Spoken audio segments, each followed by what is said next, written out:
বন্যায় 11 জেলায় 23 প্রাণহানি, খাদ্য বাসস্থান সংকটে লাখো মানুষের হাহাকার। বানভাসীদের সহায়তায় টিএসসিতে মানুষের ঢল। ফারাক্কা বাঁধের জলকপাট খুলে দিয়েছে ভারত। গুজব না ছড়ানোর আহ্বান দিল্লির। বিনা নোটিশে এমন সিদ্ধান্তের সমালোচনা ফখরুলের। এবং রাজধানীর পণ্য বাজারে এবার বন্যা বৃষ্টির প্রভাব। সরবরাহ সংকটের অজুহাতে বেড়েছে সব পণ্যের দাম। কঠোর তদারকির তাগিদ ক্রেতা বিক্রেতাদের।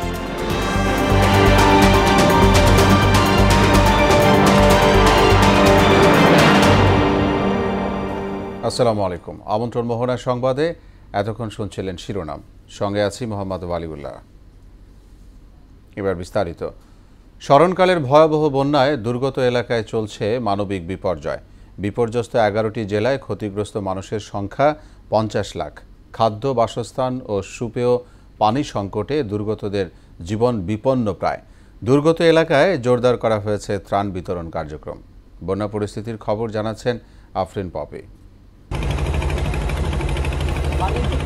পানিবন্দী অবস্থায় দিন কাটাচ্ছে ফেনীর ছাগলনাইয়া, সোনাগাজী, দাগনভূঞা উপজেলার মানুষ। বিশুদ্ধ পানি, খাদ্য ও বাসস্থানের সংকটে ভুগছেন বানভাসীরা। দুর্গত এলাকায় ছড়িয়ে পড়েছে পানিবাহিত রোগবালাই। যোগাযোগ বিচ্ছিন্ন রয়েছে পুরো এলাকা। ত্রাণ সামগ্রী পৌঁছাতে বেগ পেতে হচ্ছে সেনাবাহিনী, নৌবাহিনী, বিজিবি ও স্বেচ্ছাসেবকদের। অনেক মানুষ আটকে রয়েছে, আর ওইদিকে ত্রাণ পৌঁছায় যেতে না, নৌকাও নাই, খানা পানি এগুলার সংকট। পানির কারণে বাচ্চার অসুস্থ হয়ে গেছে। কম্বল বা শুকনো কাপড় এগুলো দিলে আমাদের খুব উপকার হয়। বন্যায় কুমিল্লার 17টি উপজেলার মধ্যে প্লাবিত হয়েছে 14টি উপজেলা। 60,000 পরিবারের 10 লাখের বেশি মানুষ এখনো পানিবন্দী। সর্বশেষ বুড়িচং গোমতী নদীর বাঁধ ভাঙাতে শতাধিক পরিবার এখন পানির নিচে। নারী ও শিশুদের নিয়ে মানবেতর জীবন কাটাচ্ছেন তারা। হঠাৎ করে পানিটা ছুটার পর আমরা কিছু নিয়ে বাড়িতেছি না, যে সব কিছু আমরা নিয়ে গেছি। পানি আইছে, আবার যাইয়া ইয়া করবো। আমরা তো এই ইয়াটাও নাই, যেন বাড়িতে যাইয়া গদ্দর করব, গদ্দুয়ার সব ভাঙা লেগে গেছে। আমাদের দেখা যায় অনেকগুলো মানুষ না খাইয়া আছে, কিছু নাই, দেখা লই যে বাচ্চা এর বেশি। নোয়াখালীতে বন্যা পরিস্থিতির অবনতি হয়েছে। জেলার 20 লাখের বেশি মানুষ চরম দুর্ভোগের মধ্যে দিন কাটাচ্ছেন। 800টি কেন্দ্রে আশ্রয় নিয়েছে প্রায় 1 লাখ মানুষ। কুমিল্লা ও ফেনীর পানি প্রবেশ করায় সেনবাগ ও বেগমগঞ্জে পানি আরও বেড়ে গেছে। প্লাবিত হচ্ছে নতুন নতুন এলাকা। লক্ষ্মীপুরের মানবিক বিপর্যয় চলছে রায়পুর, রামগঞ্জ, চন্দ্রগঞ্জ, রামগতি ও কমলনগরে। পানিবন্দী প্রায় 7 লাখ মানুষ। আশ্রয় কেন্দ্রে ঠাঁই নিয়েছে 20,000 পরিবার। রাস্তাঘাট, ফসলি জমি, ব্যবসা প্রতিষ্ঠান ও বাড়িঘর প্লাবিত হয়ে চরম দুর্ভোগে রয়েছে স্থানীয়রা। বিশুদ্ধ পানি, চিকিৎসা ও খাবার সংকটে দিন কাটছে তাদের। এদিকে বন্যার্তদের উদ্ধার, চিকিৎসা সেবা ও ত্রাণ সহায়তার কাজ করছে সেনাবাহিনী, নৌবাহিনী, কোস্টগার্ড, বিজিবি, পুলিশ সহ বিভিন্ন স্বেচ্ছাসেবী সংগঠন। আফরিন পপি, মোহনা সংবাদ। কিছুক্ষণ আগে ফেনীর বন্যা পরিস্থিতির সবশেষ অবস্থা জানিয়েছেন আমাদের সহকর্মী তুফাল আহমেদ নিলয়। আমি এই মুহূর্তে রয়েছি ফেনী শহরের তুলাবাড়িয়া এলাকায়। আমি একটি নৌকার মাধ্যমে আসলে এই বন্যা কবলিত এলাকায় প্রবেশ করার সুযোগ হয়েছে। এখানকার যে চিত্র আসলে আমি আপনাদেরকে দেখানোর চেষ্টা করছি। এই যে এখানে যে দোকানপাট, এখানকার বাসা বাড়ি যা আছে সবগুলো আসলে পানির নিচে নিমজ্জিত রয়েছে। আমরা দেখেছি এখানকার কিছু স্বেচ্ছাসেবী সংগঠনগুলো, এখানকার লোকাল যারা শিক্ষার্থীরা রয়েছে তারা আসলে এখানকার পানির নিচে নিমজ্জিত যে সকল মানুষ রয়েছে, অসুস্থ মানুষ রয়েছে, তাদেরকে একটি নৌকার মাধ্যমে উদ্ধার করে আসলে হসপিটালে নিয়ে যাচ্ছে। সেই সুবাদে আমরা আসলে এই নৌকার মাধ্যমে আপনাদেরকে পুরো এলাকার দৃশ্যটি দেখানোর চেষ্টা করছি। যে এখনো পুরো এলাকায় প্রায় 7 থেকে 8 ফুট পানির নিচে নিমজ্জিত রয়েছে। হাজার হাজার মানুষ পানিবন্দী রয়েছে। এই সকল পানিবন্দীদের জন্য আসলে বিশেষ করে যে শুকনো খাবার এবং বিশুদ্ধ পানি সেটি কিন্তু আসলে এই অঞ্চলে তেমনটি পৌঁছায়নি বলেও আমরা এখানকার মানুষদের কাছ থেকে জানতে পেরেছি। এছাড়াও আমরা দেখেছি যে মানুষের যে দুর্ভোগ সেটি কিন্তু এত বেশি চরম আকার ধারণ করেছে, সেটি আসলে এই এলাকায় মানুষ না আসলে হয়তো বুঝবে না। আসলে এখানকার মানুষরা বলছে যে আসলে সড়ক থেকে আসলে এই এলাকাটি অনেক দূরে হওয়ায়, প্রত্যন্ত অঞ্চল হওয়ায় কিন্তু এখানে আসলে বিশেষ করে যারা খাদ্য সামগ্রী দিচ্ছে তারাও ভিতরের দিকে প্রবেশ করছে না।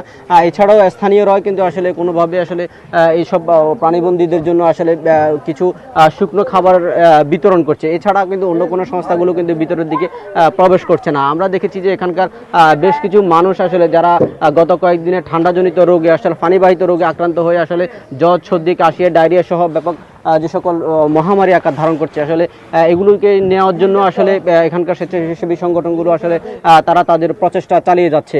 এছাড়া আমরা এখানকার যে চিত্র সেটি আপনাদের দেখানোর চেষ্টা করছি। এখানে দেখতে পাচ্ছেন যে একটি মসজিদ আসলে পানির নিচে নিমজ্জিত রয়েছে, আশপাশের বাসা বাড়ি যেগুলো আছে সবগুলো আসলে পানির নিচে নিমজ্জিত আছে। এখানকার মানুষ আসলে খুব কষ্টে দিন যাপন করছে। তবে এখানকার স্থানীয় প্রশাসনের তারা বলছে যে সকল সংস্থাগুলো বাইরে থেকে আসলে এখানে শুকনো খাবার নিয়ে আসছে তারা কিন্তু জেলা প্রশাসনের সাথে সমন্বয় না করার কারণেই কিন্তু আমরা এই সব প্রত্যন্ত অঞ্চলগুলোতে খাবার পৌঁছাচ্ছে না। তবে এখানকার মানুষ আশা করছে যে দূর দূরান্ত থেকে যেসব খাবারগুলো আসছে জেলা প্রশাসনের সাথে সমন্বয় করে পুরো জেলা জুড়ে সব খাবারগুলো বিতরণ করবে, এমনটি তারা প্রত্যাশা করছে। এই ছিল আমার কাছে বন্যার সর্বশেষ তথ্য। এবার যাব কুমিল্লায়, সেখানে রয়েছেন সহকর্মী শাহাবুদ্দিন। বন্যা পরিস্থিতির খবর জানাতে তিনি আমাদের সঙ্গে যোগ দিবেন। শাহাব, আমাকে নিশ্চয়ই শুনতে পাচ্ছেন। জানতে চাই যে আজকে আপনি কেমন দেখছেন ওখানকার বন্যা পরিস্থিতি, কি অবস্থায় আছেন সেখানকার বিপন্ন মানুষেরা, সবকিছু আমাদেরকে জানাবেন।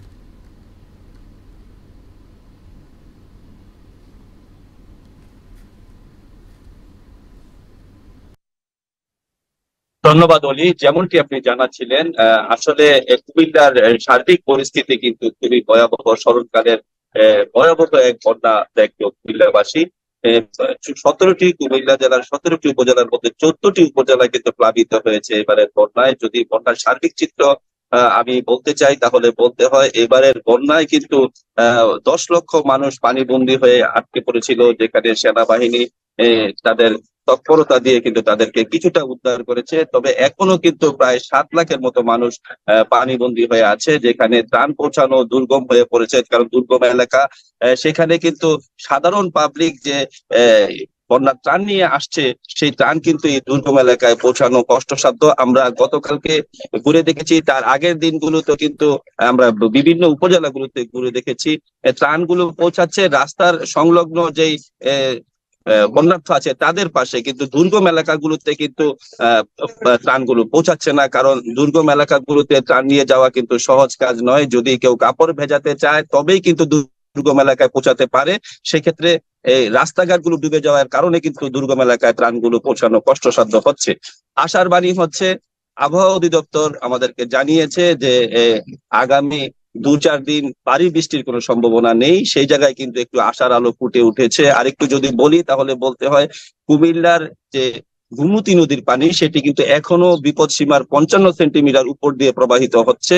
যদিও গোমতী নদীর পানি ক্রমাগতই কমে আসছে, তথাপিও কিন্তু বিপদ সীমানার উপর দিয়ে কিন্তু রয়েছে। তো আমি আরেকটু বলবো আপনাকে, সেটি হচ্ছে যারা বন্যা দুর্গত মানুষ রাস্তার পাশে আশ্রয় নিয়েছে তাদের সাথে কথা বলার সুযোগ হয়েছিল। আশ্রয় কেন্দ্রগুলোতে আমরা ঘুরে দেখেছি, তারা কিন্তু বলেছে অনেকেরই কিন্তু এই বন্যার বানে বাড়িঘর সহ সবকিছুই ভেসে গেছে। তারা বন্যার পরবর্তী সময়টায় কিভাবে তারা বাড়িঘর নির্মাণ করে আবার নতুন করে স্বপ্ন দেখবে ঘরে থাকার, বাড়িতে থাকার, সেটি কিন্তু এখন দূরসন্ধি হয়ে পড়েছে। তো এই ছিল কুমিল্লা থেকে সর্বশেষ আমার কাছে অলি।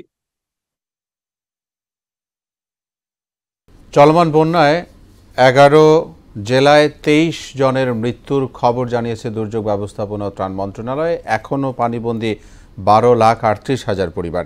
ক্ষতিগ্রস্ত মানুষের সংখ্যা 57 লাখের বেশি। সচিবালয়ে এক সংবাদ সম্মেলনে এসব তথ্য জানিয়েছেন মন্ত্রণালয়ের সচিব কামরুল হাসান। গেল দুদিনে নতুন করে ত্রাণ বরাদ্দ দেওয়া হয়নি উল্লেখ করে তিনি বলেন, আগের বরাদ্দ সুষ্ঠুভাবে বন্টন করা হচ্ছে। ক্ষতিগ্রস্ত লোক সংখ্যা 57,01,204 জন। আর এ পর্যন্ত মৃতের তথ্য আমরা পেয়েছি 23 জনের, যার মধ্যে কুমিল্লায় 6 জন, ফেনীতে 1 জন, চট্টগ্রামে 5 জন, খাগড়াছড়ি 1 জন, নোয়াখালী 5 জন, ব্রাহ্মণবাড়িয়া 1 জন, লক্ষ্মীপুর 1 জন এবং কক্সবাজারে 3 জন। আর নিখোঁজ তথ্য রয়েছে আমাদের 2 জনের, এটি মৌলভীবাজারে। বৈষম্য বিরোধী ছাত্র আন্দোলনের গণত্রাণ কর্মসূচি তহবিলে 4 দিনে জমা পড়েছে 5,23,03,000 টাকা। আপৎকালীন তহবিলে মানুষ সহায়তা করছেন উদার হস্তে। শিক্ষার্থীদের আহ্বানে বন্যা দুর্গত মানুষের সহায়তায় কর্মসূচির 5ম দিনেও ছিল মানুষের ঢল। নগদ অর্থের পাশাপাশি সামর্থ্য অনুযায়ী পোশাক, সুপেয় পানি ও খাদ্যপণ্য সহ প্রয়োজনীয় ত্রাণ সামগ্রী দিচ্ছেন সব শ্রেণী পেশার মানুষ। মনিরুল ইসলামের রিপোর্ট। জাতিকুল ধর্মবর্ণের হিসেব কেউ করছেন না। তাই তো আকস্মিক বানভাসী মানুষের পাশে পুরো বাংলাদেশ। সম্মিলিত গণত্রাণ কর্মসূচির আকারও দিনকে দিন বাড়ছেই। বন্যার্তদের পাশে দাঁড়িয়েছে তৃতীয় লিঙ্গের জনগোষ্ঠীও। এই কাজটার মাধ্যমে আসলে আমরা দেখাতে চাই যে সমাজের আর 5টা মানুষের মতো আমরা যারা হিজড়া জনগোষ্ঠী আছি তারাও আসলে এগিয়ে যেতে পারবো। আসলে আমাদেরকে বাদ দিয়ে সমাজ দেখলে হবে না। 22 আগস্ট গণত্রাণ তহবিলে জমা পড়ে 29,76,000 টাকা। পরদিন এর সংখ্যা গিয়ে ঠেকে 4 গুণ বেশি, অর্থাৎ 1,26,22,000 টাকায়। সর্বোচ্চ সংগ্রহ হয়েছে তৃতীয় দিনে। এদিন জমা হয় 1,86,48,000 টাকা। আর চতুর্থ দিনে প্রথম দিন থেকে 6 লাখ কম জমা পড়ে। সরাসরি বুথে নগদ জমা পড়ে 4,39,01,000 টাকা। আর মোবাইল ব্যাংকিং এর মাধ্যমে 62,94,000 এবং ব্যাংকিং চ্যানেলে জমা পড়ে 21,07,000 টাকা। আমাদের মাধ্যমেই যে করতে হবে এমনও না, আপনারা যে যেখান থেকে যেভাবে পারেন সহায়তা করুন। পঞ্চম দিনেও ছিল মানুষের ঢল, দুহাত প্রসারিত করে করছেন দান। তবে বন্যা পরবর্তী সময়ের প্রস্তুতি নেওয়ার কথাও বললেন তারা। বন্যার পানি যখন নেমে যাবে তখন কিন্তু এই আরো লাগবে। সর্বস্তরের লোকজন যে যা পারে তাই এখানে কিছু দান করে যাচ্ছে। কষ্ট হলেও এমন মানবিক কাজে নিজেদের সম্পৃক্ত করে খুশি শিক্ষার্থীরা। বলছেন এমন বাংলাদেশের স্বপ্নই দেখেছিলেন তারা। এই বাংলাদেশে আমরা চেয়েছিলাম, এই বাংলাদেশে আমরা চাচ্ছি। সকালবেলা থেকে প্রচুর পরিমাণে ত্রাণ আসতেছে। এর আগে তো আমরা এরকম কোথাও দেখি নাই। আমার কাছে মনে হয়েছিল যে ছোটদেরকে হয়তো বা কাজ করতে দিবে না, কিন্তু এখানে কাজ করে আমার খুব ভালো লাগে। ইতিহাসের অংশ কে না হতে চাই, তাই শিক্ষার্থীদের পাশাপাশি টিএসসিতে স্বেচ্ছাশ্রম দিচ্ছেন অভিভাবকরাও। ওইখানে যে পরিস্থিতি আমার পক্ষে গিয়ে ওইখানে গিয়ে কিছু করা এই মুহূর্তে সম্ভব না। আমার জীবনটা সার্থক। সেনাবাহিনী ও স্থানীয় প্রশাসনের সঙ্গে সমন্বয় করে ইতোমধ্যেই বন্যা কবলিত এলাকায় 50 ট্রাক ত্রাণ পাঠিয়েছে শিক্ষার্থীরা। মনিরুল ইসলাম, মোহনা সংবাদ, ঢাকা। ফারাক্কা বাঁধের 109টি জলকপাট খুলে দিয়েছে ভারত। বিহার ও ঝাড়খণ্ডে প্রবল বৃষ্টির কারণে পানির চাপ বৃদ্ধি পায় সোমবার সব কপাট খুলে দেওয়া হয়। দেশটির সংবাদ মাধ্যম নিউজ 18 বলেছে, ফারাক্কা বাঁধ খুলে দেওয়ায় একদিনে বাংলাদেশে 11 লাখ কিউসেক পানি প্রবেশ করবে। ফারাক্কা বাঁধ এলাকায় পানি বিপদসীমার 77.34 মিটার উপর দিয়ে প্রবাহিত হচ্ছে। এদিকে এক বিবৃতিতে ভারতের পররাষ্ট্র মন্ত্রণালয় বলছে, গঙ্গা নদীর অববাহিকার ক্যাচমেন্ট এলাকার উজানে ভারী বৃষ্টিপাতের কারণে প্রবাহ বৃদ্ধি পাওয়ায় এই পানি প্রবাহিত হয়, স্বাভাবিক ঘটনা। এ নিয়ে গুজব বা ভীতি ছড়ানো কোনোভাবেই কাম্য নয়।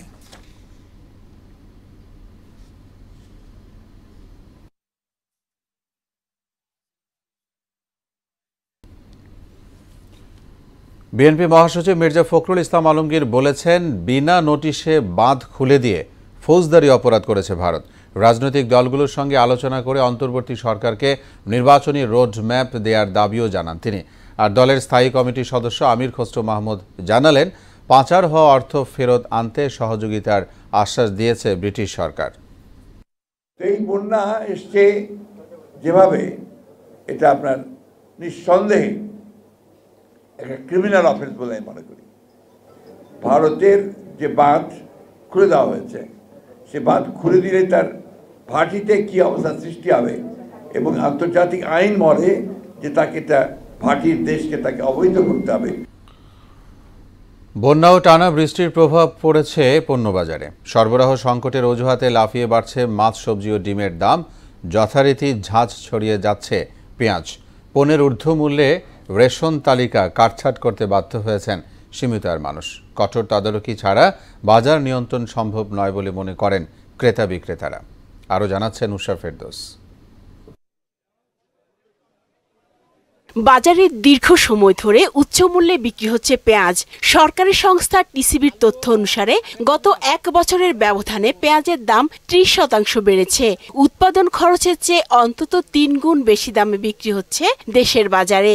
এই পেঁয়াজ এতদিন আসলে মনে করেন 70 টাকা পাইকারি, বর্তমানে 90 টাকা করছে। সব কৃষি ভাই সব বাড়ছে, কেজিতে 15 টাকা বাড়ছে। পাইকাররা ওই বন্যার উসিলায় এই বাড়াচ্ছে, মেনলি এই সমস্যা করতেছে। আমাদের সব উসিলা খুঁজে একটা উসিলা পাইছে, এই জন্য বাড়াচ্ছে। সরবরাহ সংকটের অজুহাতে ডজনে অন্তত 10 টাকা বেড়েছে ডিমের দাম।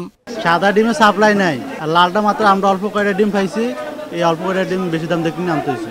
ডিমের দাম বাড়াতে 10 টাকা বাড়া মানে প্রতিটা মানুষের মাথা পিছু যে আয় থেকে বিশাল একটা অঙ্ক চলে যাচ্ছে। নিম্ন আয়ের লোক, মধ্যম আয়ের লোক, তাদের জন্য খুবই ডিফিকাল্টি যেটা, এবং ডিমটা কমন খাবার। ফার্ম অনেকগুলো বন্ধ। আমরা যে ফার্মেতে ডিম আনতাম এখন সে ফার্ম বন্ধ, ডিম নেই। সবজির বাজারেও স্বস্তি নেই ক্রেতার, যদিও বিক্রেতারা বলছেন বন্যার কিছুটা প্রভাব পড়লেও খুব বেশি দাম বাড়েনি। গলায় দড়ি দিয়ে দোকানে ঝুলে থাকতে ইচ্ছা করে, এত দাম বাড়ায়। এখন এটা কি কারণে বাড়তেছে এটা খোদাই জানে আর দোকানিরা জানে। কোনো অজুহাত সবসময় খুঁজি দাম বাড়ানোর জন্য, তো এই বৃষ্টি এটা একটা সবসময় অজুহাত। ভেন্ডির, তারপরে আপনার মিষ্টি কুমড়া, এই ঝিঙা, এগুলোর দামটা কিছুদিন আগ পর্যন্ত একটু শিথিল ছিল, এখন আজকে থেকে মনে হচ্ছে যে আবার দাম বেড়ে গেছে।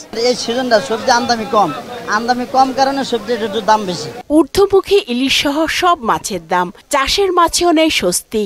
চাষের মাছের দাম 10 টাকা কেজিতে বাড়ছে। আপনি ইলিশ মাছ তো ধরতে পারেন না, জালিরা পানি বেশি নেই, এই জন্য ধরতে পারে না। পানি যখন বাইরে গেছে, এখন বন্যায় মাছের ঘের মোড় তো তলাইয়া গেছে, মানুষ বাঁচে না, মাছ পাইবেন কেমন? চালের বাজার দীর্ঘদিন থেকেই অস্থির, তবে বৃষ্টি বন্যার প্রভাব বাজারে পড়বে না বলে জানায় ব্যবসায়ীরা। সব জায়গাতে বন্যা, ওই জায়গাতে মিল কলকারখানা, চাউলের কোনো সম্পর্কই ওখানে নেই। তো এখানে যদি দাম বাড়ে এটা হবে অযুক্তি, এখানে দাম বাড়ার কোনো প্রশ্নই আসে না। মিনিকেট ভালোটা আপনার 72-73 টাকা, আর কাটারি নাজের আছে 80-85। বাজার স্থিতিশীল রাখতে তদারকি বাড়ানোর দাবি ক্রেতা বিক্রেতার। উষা ফেরদৌস, মোহনা সংবাদ, ঢাকা। 5 আগস্ট সরকার পতনের পর সারা দেশের মতো সিরাজগঞ্জের হাটিকুমরুল হাইওয়ে পুলিশের থানাও হামলার ঘটনা ঘটে। দুর্বৃত্তদের আগুনে পুড়ে যায় থানার সব আসবাব, সরঞ্জাম ও গাড়ি। এমন অবস্থায় 22 দিনেও থানাটি কার্যক্রম শুরু করতে না পারায় মহাসড়কে দেখা দিয়েছে চরম বিশৃঙ্খলা, বাড়ছে যানজট ও দুর্ঘটনা। তবে দ্রুততম সময়ের মধ্যে থানার কার্যক্রম শুরুর আশ্বাস দিয়েছেন হাইওয়ে পুলিশের ডিআইজি। সিরাজগঞ্জ প্রতিনিধি সোহেল রানার তথ্যচিত্রে জানাচ্ছেন আফরিন পপি। 5 আগস্ট ছাত্র জনতার উত্তাল আন্দোলনের আগুনে পোড়া সিরাজগঞ্জের হাটিকুমরুল হাইওয়ে থানায় এখনো শুরু হয়নি পুলিশি কার্যক্রম। এতে মহাসড়কে দেখা দিয়েছে চরম বিশৃঙ্খলা, বেড়ে গেছে যানজট ও সড়ক দুর্ঘটনা। দুর্ভোগে পড়েছেন চালক ও যাত্রীরা। যত্রতত্র সিএনজি, অটোরিকশা পার্কিং করায় সৃষ্টি হয়েছে যানজট, এতে ভোগান্তি পোহাচ্ছেন যাত্রী ও চালকরা। এ অবস্থায় দ্রুত রাস্তায় ট্রাফিক পুলিশ নামানোর দাবি জানিয়েছেন তারা। রাস্তাঘাটে দেখা যাচ্ছে চরমভাবে যানজট তৈরি হচ্ছে, গাড়ি এসে দীর্ঘ সময় অপেক্ষা করছে, পার হতে পারছে না। হাইওয়ে পুলিশ এখনো তাদের কাজে যোগ দেয় নাই, আর এটা না দেওয়ার কারণে অযান্ত্রিক যানবাহন যেমন সিএনজি, লেগুনা, অটো ভ্যান এটা অনিয়ন্ত্রিতভাবে চলাচল করতেছে। রাস্তাঘাটে চলার পথে একটা সিএনজি অটো ঢুক করে গাড়ির সামনে দিয়ে ঢুকা দেয়, অনেক সমস্যা হয়। রাস্তাঘাটে কোনো সড়ক দুর্ঘটনা ঘটলে হাইওয়ে কোনো রেকর্ড নাই, পুলিশ নাই, এটা উদ্ধার করতে পারছে না, রাস্তায় ব্যাপক যানজট থাকতেছে। সম্প্রতি হাইওয়ে থানা পরিদর্শনে এসে পশ্চিম বিভাগের ডিআইজি বলেছেন, হাটিকুমরুল হাইওয়ে থানার সবকিছু পুড়ে শেষ হয়ে গেছে, এটি চালু করতে হলে দীর্ঘ সময় লাগবে। তবে ইতোমধ্যেই পুলিশ সদস্যরা কাজে যোগদান করেছেন উল্লেখ করে দ্রুতই মহাসড়কে শৃঙ্খলা ফিরে আসবে বলে জানান তিনি। খুব দ্রুততম সময়ের মধ্যে সবকিছু আবার রিঅর্গানাইজ করে শতভাগ পুলিশি সেবা প্রদানের জন্য এই প্রস্তুতি দেখার জন্য অনেকটাই আমার ঢাকা থেকে এখানে আসা। আমি সবগুলো থানা পরিদর্শন করেছি, বিশেষ করে এই হাটিকুমরুল থানা যত দ্রুত সম্ভব সমন্বিত আমরা কার্যক্রম শুরু করার চেষ্টা করি। উত্তরবঙ্গের প্রবেশদ্বার এই মহাসড়ক হয়ে প্রতিদিন উত্তর, পশ্চিম ও দক্ষিণ পশ্চিমাঞ্চলের 22 জেলার যানবাহন চলাচল করে। আফরিন পপি, মোহনা সংবাদ। দর্শক, সংবাদের এ পর্যায়ে আমন্ত্রণ জানাচ্ছি সংবাদপত্রের পর্যালোচনা ভিত্তিক পত্রিকার চোখে দেশ অনুষ্ঠানে।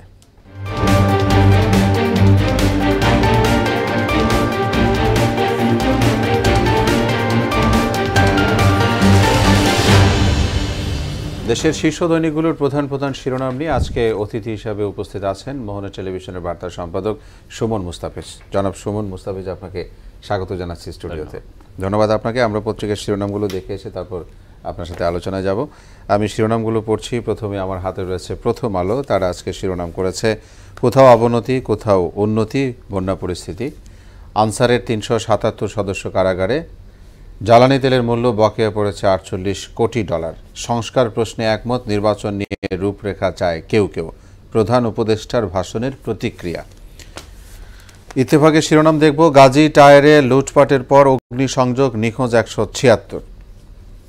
ত্রাণ যাচ্ছে না দুর্গম এলাকায়, নতুন করে পানিবন্দী আরও 2 লাখ পরিবার।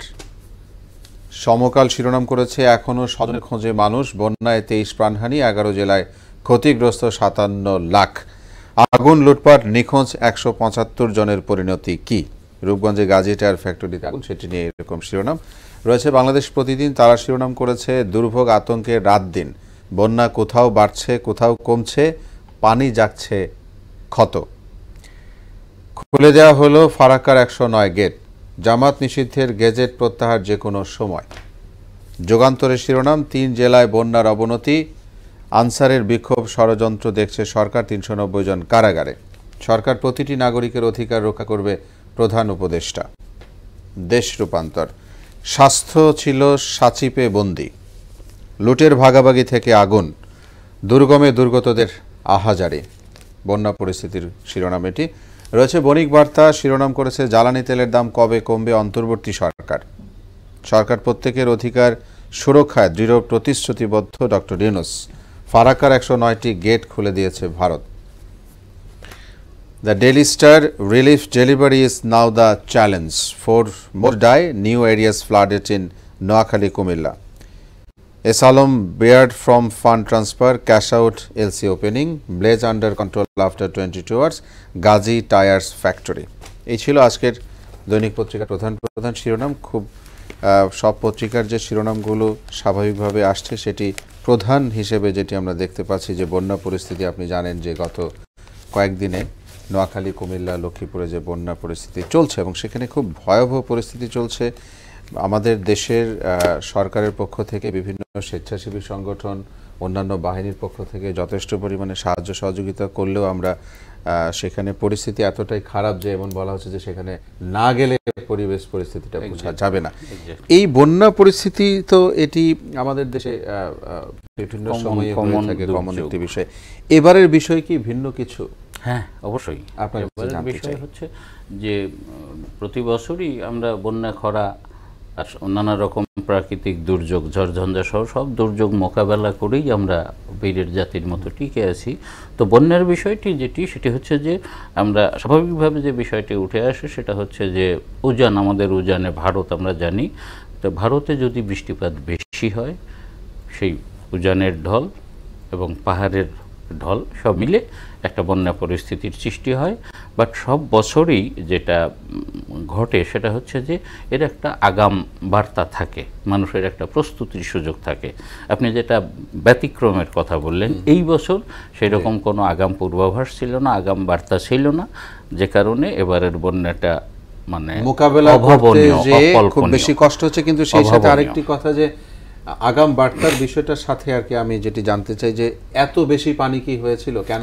না সেই কথাটি জানতে চাই। সেখানে কি ব্যতিক্রম কিছু আছে? হ্যাঁ, অবশ্যই। ওই এলাকার মানুষরা বলছেন, যারা বয়স্ক মানুষ, 70-75 বছর বা এরকম বয়সী মানুষেরা বলছেন যে তারা তাদের জীবদ্দশায়, তাদের জীবনে এই এত পানি দেখেননি। বিষয়টা এবছর যেভাবে এসছে যে মানে ধরেন যে একটা পুকুর, একটা নিচু জায়গা, চারপাশ থেকে পানি এসে বা কোনো এক পাশ থেকে পানি এসে পুকুরটা ভরতে যতক্ষণ লাগে, চট করে পানি গড়িয়ে সেটি ভরে গেছে। এইরকমভাবে ফেনী অঞ্চলে বিশেষ করে এইভাবে বন্যাটা হয়েছে, যার জন্য মানুষের কোনো প্রস্তুতি ছিল না, কোনো কিছু মূল্যবান জিনিসপত্র ঘরের কোনো কিছু সরাতে পারেনি। শুধুমাত্র জীবন রক্ষা করার জন্যই তারা নিরাপদ আশ্রয়ে গেছেন। এবং এর মধ্যেও দুঃখজনকভাবে যে বড় একটা প্রাণহানি আমরা জানি, এখন পর্যন্ত 23 জনের প্রাণহানির খবর আছে। আরও বেশ কিছু মানুষ যেগুলো মানে সংবাদে আসে নাই, গণমাধ্যমে আসে নাই, অনেক খবর এরকম। হ্যাঁ, কিন্তু জানা গেছে যে এমন দুর্গম এলাকা আছে যে যেখানে এখনো মানুষ কি অবস্থায় আছে জানা যায়। হয়তো এমন হতে পারে যে কেউ যেতেও পারেনি, এখনো যেতে পারেনি, অবস্থা আছে তারাই জানাই যায়নি। হ্যাঁ, এইরকমই বিষয়টা। আল্লাহ সহায় হোক আমাদের। আমি একটু জানতে চাই, মানে এই যে এত বেশি পানি যে হলো, এটি একটি গুজব বা একটি কথা আমাদের কানে আসছে, আপনিও জানেন সেটি, সাধারণ মানুষও সেটি বলতে চায় যে হুট করেই মানে ভারত থেকে এত বেশি পানি কেন আসলো? তারা কি অন্য বছরের তুলনায় এবার কি বেশি রকম পানি ছেড়ে দিয়েছে, বেশি কপাট খুলে দিয়েছে? হ্যাঁ, সেই রকম হতে পারে। ডাম্বুর ড্যাম একটা জলবিদ্যুৎ কেন্দ্রের যে ড্যামটা দরজাগুলো খুলে দেওয়ার কথা বলা হয়েছে, সেখানে হতে পারে যে ভারতে মানে আমরা যেটা জানি যে উজানের প্রভিন্সগুলোতে, ভারতীয় প্রভিন্সগুলোতে বৃষ্টি ছিল বেশি, এবছর এমনি একটু বেশি বৃষ্টি। বাংলাদেশের জন্য এখনও কিন্তু বৃষ্টির মৌসুম না, ভাদ্র মাস চলছে, এই সময়ে আগস্ট মাসে এতটা বৃষ্টি হয় না, বর্ষা মৌসুমে আমরা জানি বৃষ্টি হয়। তো সেখানে প্রবল বৃষ্টিতে পানির পরিমাণ সেখানে বাড়তে পারে, এবং তারা যখন খুলে দিয়েছে আমাদের এখান থেকে বলা হচ্ছে বাংলাদেশ থেকে যে তারা বিনা নোটিশেই এটি খুলে দিয়েছে, যার কারণে দুর্যোগ বড় হয়েছে, ক্ষয়ক্ষতি হয়েছে। আমরা প্রত্যাশা করি যে আশু একটি সমাধান হবে এবং মানুষ যারা কষ্টে আছে তাদেরকে আল্লাহ তাআলা রক্ষা করুক এবং স্বেচ্ছাসেবী মানুষের মধ্যে তারা হোক।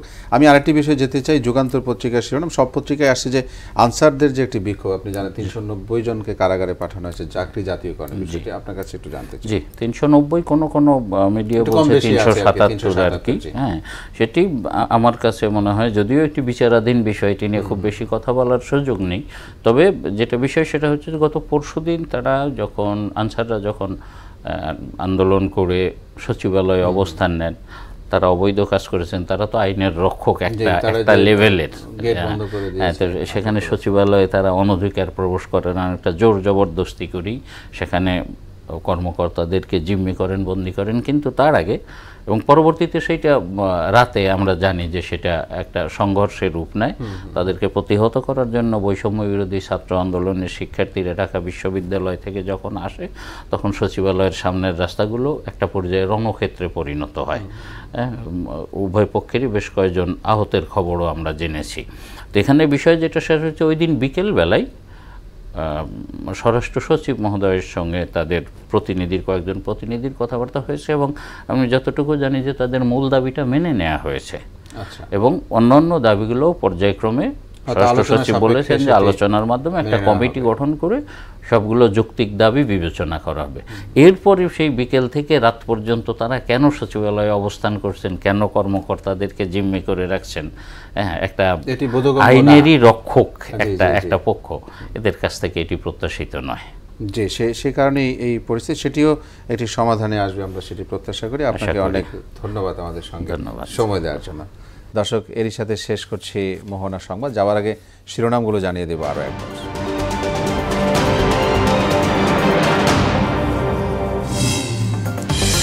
বন্যায় 11 জেলায় 23 প্রাণহানি, খাদ্য বাসস্থান সংকটে লাখো মানুষের হাহাকার, বানভাসীদের সহায়তায় টিএসসিতে মানুষের ঢল।